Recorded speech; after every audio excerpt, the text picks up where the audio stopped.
Hey guys, we got a special show for you. We got Dave Brown getting ready to call in on Facebook video. I don't know how I'm going to splice it together. It may just be audio, but we're going to do something with it. Hang out for just a few.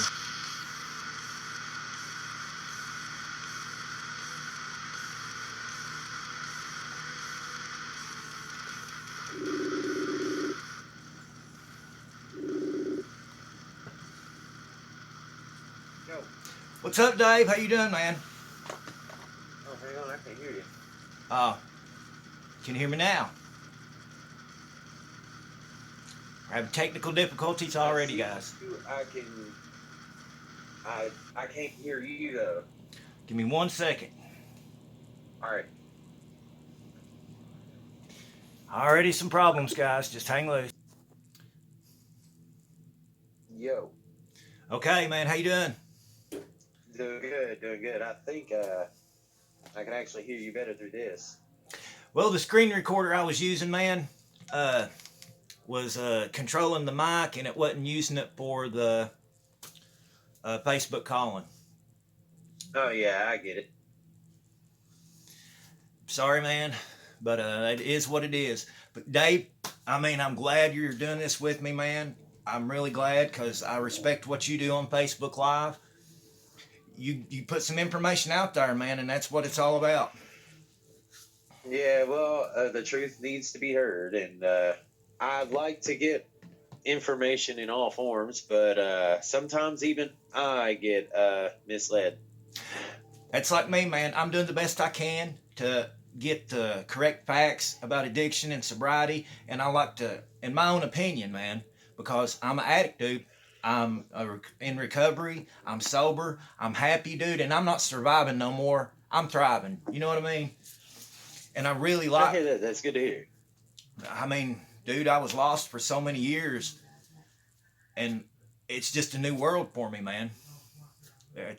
Like I see now that the war on drugs, it's been fought on the wrong side of things.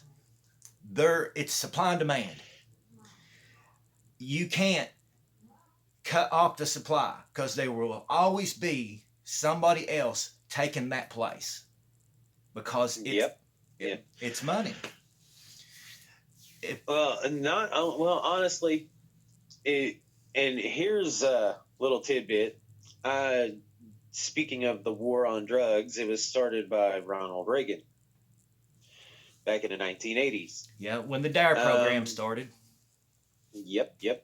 And honestly, the war on drugs was, and I'm not verbatim on this, but I did hear somebody say it's not a war on drugs, it's a war on poor people. Yeah. So, and that's a fact that's been spread throughout, the 90s and the 2000s, whenever they finally started realizing, hey, who are we really punishing here and who are the real problems? And the worst thing that came out of it was addiction. Yeah. And like, there's no solution for it. Mental health, I don't want to get real far off topic, but mental health, in my opinion, plays the largest role in addiction. I got some facts jotted down here from another show. 1 in 6 people are born with an addictive nature. Now, that's not talking about environment that creates an addict. 1 in 6 people genetic. Are born. And I'm quite sure I was born an addict.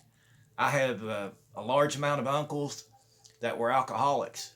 And I've been an alcoholic at times, and I just naturally progressed to hard drugs. That's the story of a lot of people, man. And it's just crazy because there's a large percentage of the active addicts out there that want help, and there's no way. Can't get it. Right. Because in a way, you do bring up a good point. There is no one set way to deal with addiction. Right. Everybody has to deal with it on their terms. I mean, sometimes it might take another pharmaceutical to do it. Yes. Sometimes it might take rehab to do it. Sometimes it might take tough love to do it. There are different levels of addiction, and I totally get what you're saying. There's no one set way to do it. Yeah, and listen, I have the utmost respect for our judicial system, for our medical system, for our government. Mm-hmm. But they are doing the best they can with what they got. But the assembly line cookie cutter way is not, I mean, it is helping some. Do not get me wrong. Me, myself, jail. Hey, man, jail, that orange. When you're in orange and you're alone and ain't got nobody on the other side, makes you think, dude. And that's what it took for me. Oh, yeah. I mean, 6 or 7 days in, I got this idea for my YouTube shit. I'm a self-conscious freak. I mean, I play music on stage, but this is one-on-one. People see the real me, and I'm out there and I'm telling my story, and I admit my addiction. It's what I feel I have to do. This is so not me, but it's the new me, and like, it's crazy, man. And that's why I'm doing this, because I want my journey documented, not so much for me, but for the other addicts out there. And you're, like I say, you're doing a good job. It's Thank you, Dave. It's a process. It is a process. And yeah, jail will make anybody think. Oh yeah. And it's really, I know, I've been there, I've done that. I mean, it's not fun. No, man. When you're all alone, man, it's rough. Well, you could be in an overcrowded jail. Oh man, I was in there during the Corona lockdown, scared to death. I was not getting out ever, not till this all blowed over. And man, my court dates have been postponed, put off, and it's scary, man. It's scary. All the people that's in there, my heart goes out to them. I know them, man. I lived with them. There's a lot of cats in there that gave me good knowledge, man. Said they like, don't come back. If you're really wanting to be sober. And that's the best advice. That's the best advice you can have. Yeah. Is if you want to straighten yourself out, just think of jail. If you've been there, think of jail. If you've had a stale ass bologna sandwich and Deo chips, you don't want to go back. Nope. Yeah, but I totally get that. Speaking of facts and rehabilitation facts, I wanted to drop a couple on you. Okay, man, I appreciate it. There are some prisons in Norway that they are not really considered prisons. They are rehab facilities. They actually grant the people that are being locked down a chance to, well, not feel confined and be, brought down in a psychological way, but they more of an uplifting, constructive prison environment. Not forced labor, but more learning, and they have restaurants like that cater in this prison, and they have culinary school there. They have trade school, all kinds of stuff there. Pretty much reintroducing them to society, letting them learn the society norm. Scale, yes, in a smaller scale, yes. I mean, and America could learn from this. Oh yes. Yes. Because over there, there's less than a 20% recommitting or whatever it is. Less than 20% go back into the system, Yeah, yeah. unlike the say 50 to 60% here in the United States. Dude, once you get in the And that's a system, 40% drop. once you get in the system in America, in Hard to Kentucky, stay out. that's true. I mean, granted, I broke the law, man, but it's so easy to get in that revolving door of drugs and addiction and jail and the Bob Barker Society, man. That's what I call it. You're a Bob Barker kid when you're wearing that orange. And I joked with some people. They say, "Where you been?" I said, "I took a Bob Barker vacation." But I do respect everything he's done for the prison system and jail systems. He's helped out a lot. But I just got a weird way of looking at things. Oh no, I understand. We all have far-fetched ways of looking at things. Hey man, if I got to be sober, which the state told me I have to, and I really want to be sober because I like the new me, I'm just going to be so far out there, I don't give a flying fart, man. You see what I post, I act a fool There on you go. Facebook. Dude, it's something I've been telling people that I've been talking to about addiction that come to me. Happiness is free and unlimited. You just got to make your own. I mean, it's that I simple, like man. that. Dude, I mean, it's straight up the truth, man. And I'd have never realized that if I hadn't went to jail. I mean, for real. It's unreal, man. Once your head gets straight, and that's my big thing. Jail helped me get the cobwebs out, get the psychosis of meth addiction out, or just addiction period, man. I started out, I was needling Suboxone for 5 years, dude. And I gradually progressed. I mean, I'd done this and I'd done that throughout my life, but I was doing it every day, man. And I got to where I had endocarditis in 2017. I almost went out. Yeah, that's the infection on the heart valve. That's the junkie disease. I mean, I almost died, man. When I went to the clinic, my kidneys had shut down, my liver had shut down, and I gave them a urine sample, and they was back in the room within 3 minutes. Said, "Oh, we got your room in St. Clair. You need to go now." Dude, it's bad.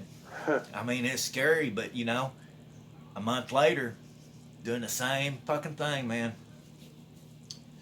But I wasn't ready. I wasn't sick and tired of being sick and tired yet. Before I went to jail, the night before, I got a tattoo on the back of my shoulder. And it's a pocket watch.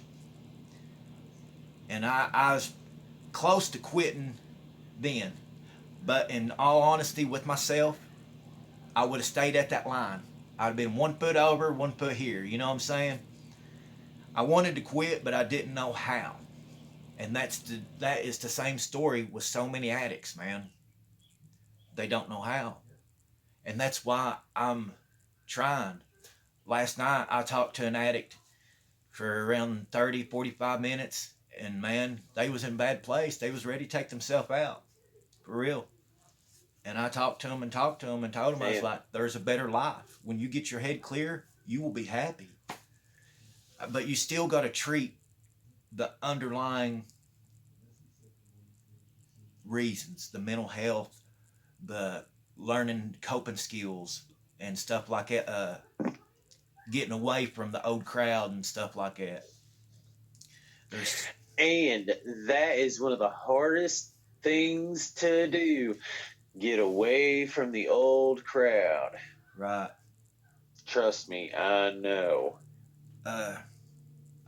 While I was in jail, I had one NA meeting before everything was locked down, and the guy was like, "You got to throw your phone away. You got to get rid of them contacts. Got to get rid of them plugs, man." I mean, I've been pretty well on house arrest, ankle monitor since I've been out, but you know, I've talked to a few people. It don't bother me, man. It ain't shook me because, man, my sobriety means a whole lot to me because I know I'm helping people. I mean, and see, that's the big thing about it. As long as you have your sense of positivity and your sense of wanting to help, then that's what you need to focus on. I mean, if that's what's going to make you happy and, helping people, I mean, I know helping people makes me happy. I like helping people all the time.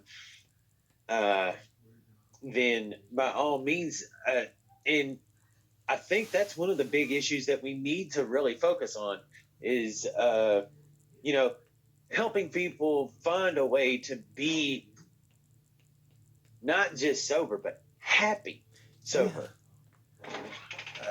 And like a support system, a good support system. I made a video last night about it. My support system is limited, but right now in my sobriety, I'm pretty strong in it because, one, I got some time over my head and I do not want to go rock that orange no more. And like, I know I've helped people so far. I'm in these groups on Facebook, NA, Sobriety 101, this and that, and I see people throw out their clean date, and I'm like, man, I'm proud of you. You know, you need to talk, hit me up. I got you. I don't care who you are, man. I say that in every one of my videos. You need to talk, hit me up. Because their story is my story. You know what I'm saying? Details change, but man, it's the same story, and it's sad because there's 130 Americans a day are dying, man, of addiction. Either it be overdose or endocarditis or complications, man. All these. Yeah, it's scary. It's a scary statistic. And go ahead, man. You're good. Oh, go ahead. No, you're good. You go ahead, man. Well, I was going to say, compared to the coronavirus numbers, the addiction numbers are scarier. There's no vaccine or cure for either one. And everybody's on. All right, I'm going to put this on record right now and say that yes, addiction numbers are way scarier than the coronavirus numbers because, in all honesty, yeah, we could have 1 million people whenever it's all said and done die from this worldwide, but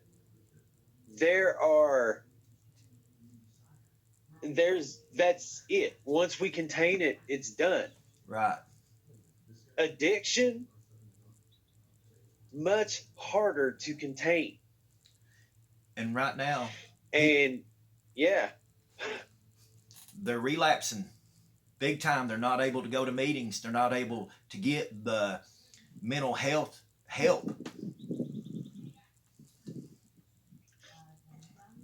That's an idea. You could start a group just for Facebook. I mean, well, Zoom, run one yourself. Zoom has NA meetings on there and times and stuff, local stuff. Zoom has some stuff going on. There's groups and stuff. I've thought about that. The town I live in, I'm not 100%, but Sandy Hook does not have any local NA meetings. And I've thought about that. I've looked into drug counseling. You'd be the first. Well, I need to learn more, man. I'm here. I'm new. I'm a newbie, man.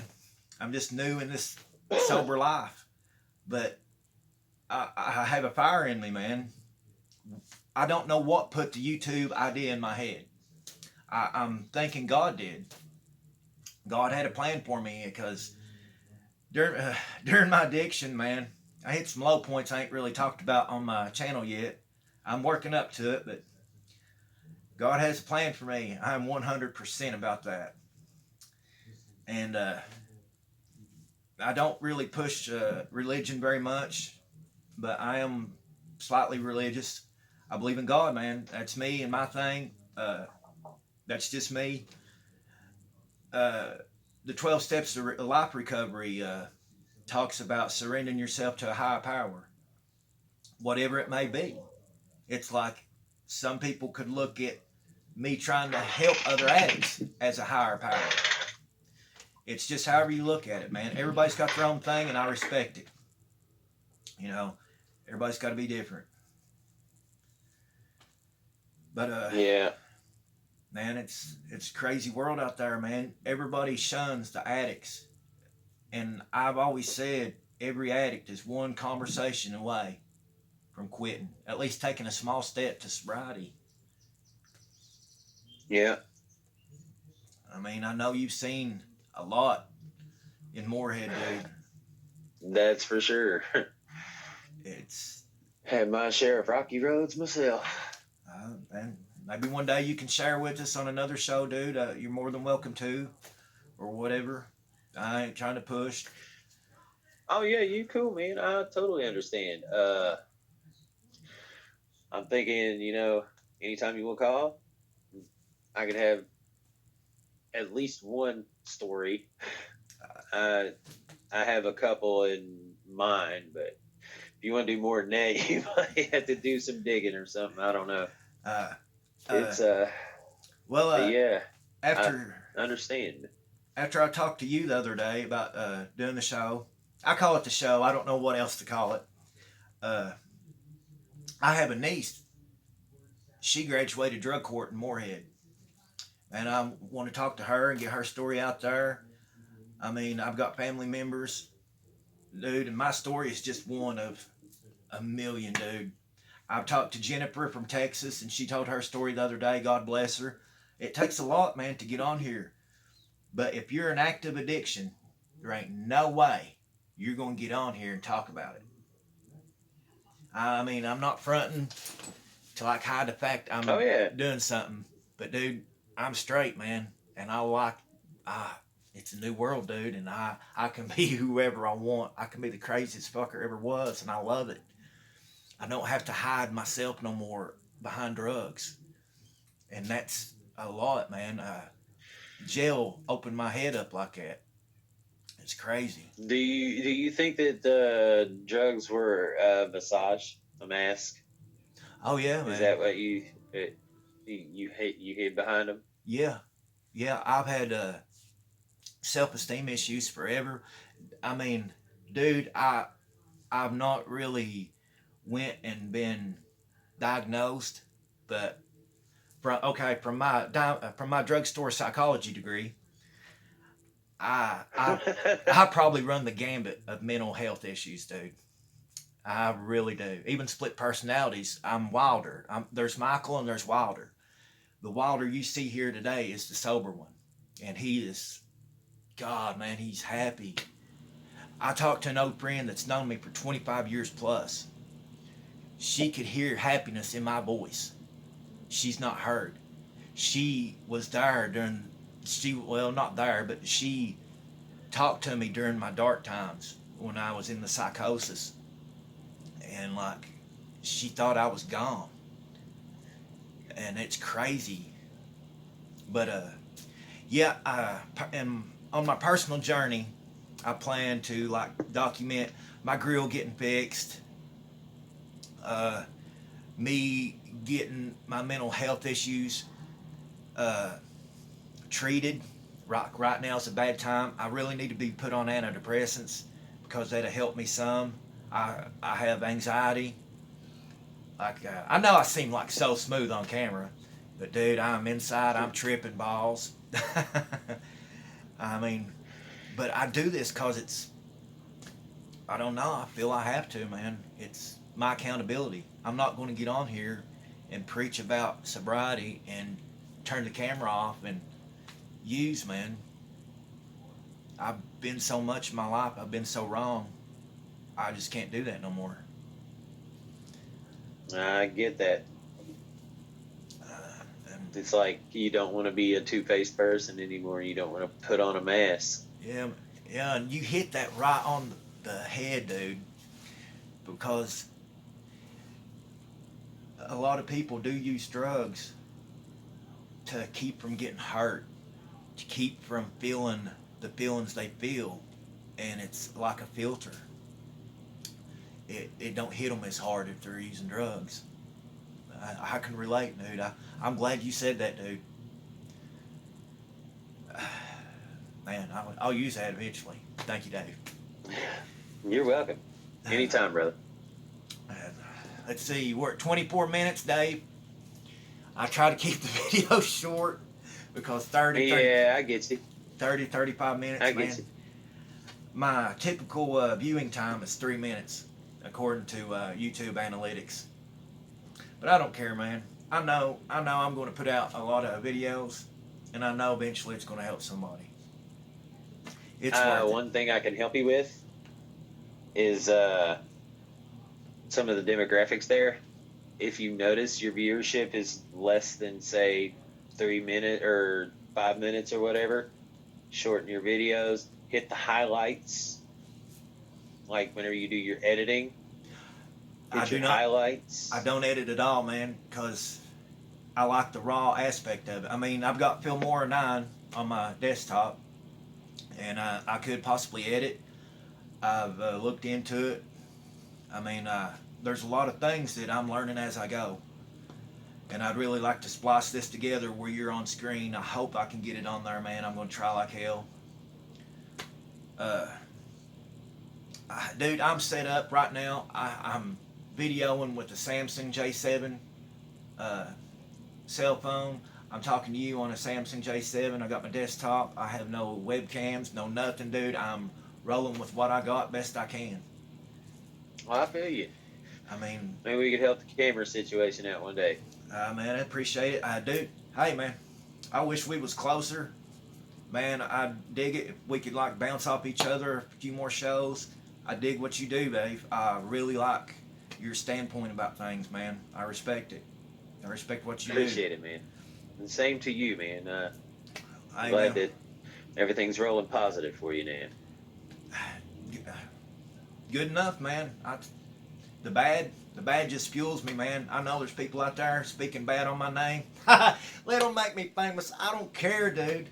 I hope they get on there. They just need to spell my name right and get my link right. That's all I care. Yep, there you go. I mean, it's there crazy. But Dave, hey, man, got love for you, dude. Love for what you do. Same to you, bro. Take it easy, man. I'm going to wrap this up. I'm going to let you go and wrap it up. Well, hell, I don't have to let you go. Guys, it's been Dave Brown from Moorhead, Kentucky. He's been a friend of mine, a fellow musician for years. I wanted him to drop some knowledge. I wanted to talk to him. I wanted his opinion out there and his thoughts. I'm sorry I didn't let you talk much, Dave. Oh, you're good, bro. I'm a showboat. But, guys, I love you. Anybody needs to talk, hit me up. I got you, man. Just whatever. Hit up Dave Brown on Facebook. Listen to what he has Super to say. Dave. Super Dave. That's what I'm talking about. Dave, guys, love yous all. Later.